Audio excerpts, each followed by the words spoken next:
अस्सलाम वालेकुम।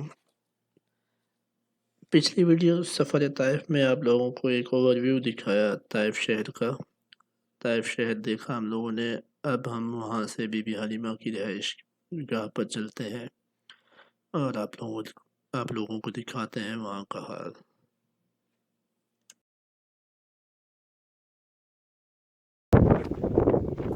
कब्रिस्तान हलीमा कब्रिस्तान कहलाता है।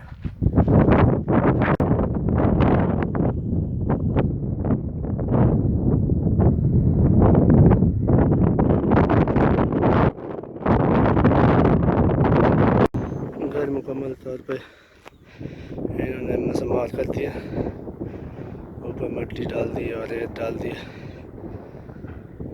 ये थोड़ा सी निशानी बाकी है। सामने कब्रिस्तान है, लोग ज़ियारत के लिए आ रहे हैं, लेकिन यहाँ पे इन्होंने एक दरख्त था वो भी काट दिया और पूरा ये बिल्डोज कर दिया, प्लेन कर दिया ऊपर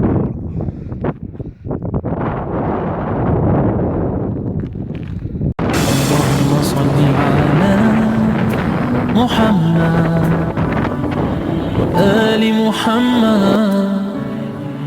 या मुस्लिमीन सल्लु अलैहि अल्लाहुम्मा सल्ली अला मुहम्मद व सहबि मुहम्मद या मुमिनीन सल्लु अलैहि